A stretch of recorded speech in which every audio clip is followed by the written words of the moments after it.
क्या महाभारत नहीं पढ़नी चाहिए? महाभारत घर में रखने से घर के कलेश क्यों होते हैं? अगर महाभारत घर में कलेश कराती है तो महाभारत का एक हिस्सा श्रीमद् भगवद गीता घर में रखना पवित्र क्यों माना जाता है? दोस्तों, मेरा नाम है डॉक्टर शुभम।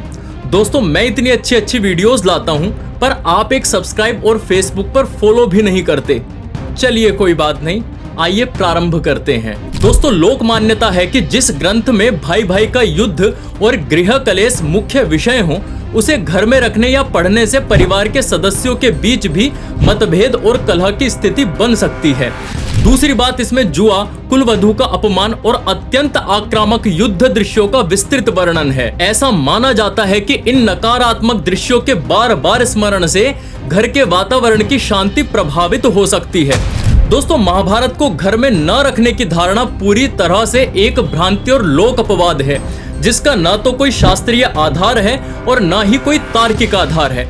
आइए कुछ तथ्य बताता हूँ। पहला, श्रीमद् भगवद गीता हिंदुओं का सबसे पवित्र और मार्गदर्शक ग्रंथ, जो कि महाभारत के भीष्म पर्व का एक हिस्सा है।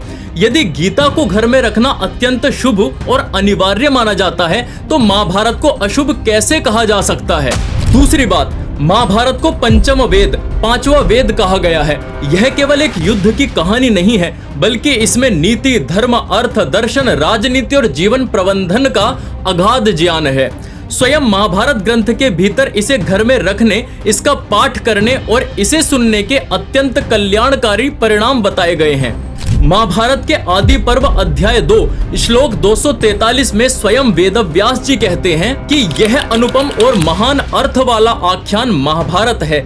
इसे जान लेने पर भवसागर पार करना सुलभ हो जाता है।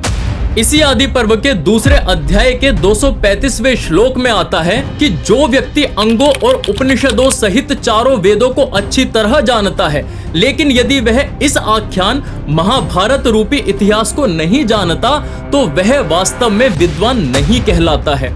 इससे अतिरिक्त और क्या कहूँ, स्वयं महाभारतकार ने आदि पर्व अध्याय 56 के 33वें श्लोक में उद्घोष किया है कि धर्मे चार्थे च कामे च मोक्षे च भरतर्षभ यदि हास्ति तदन्यत्र यन्ने हास्ति न तत्क्वचित्। अर्थात धर्म, अर्थ, काम और मोक्ष, उनके विषय में जो इस ग्रंथ में है वही सर्वत्र है, और जो इसमें नहीं है वह कहीं भी नहीं है। तो दोस्तों, सोचिए, जो ग्रंथ मनुष्य को धर्म का मार्ग दिखाए, अर्थोपार्जन की नीति सिखाए और मोक्ष का द्वार खोले, उसे घर में रखने में परेशानी होगी अथवा घर से दूर रखने में परेशानी होगी। इसलिए दोस्तों, ऐसी भ्रांतियों से बचें और ऐसी बातों को जानने के लिए हमें फॉलो करें।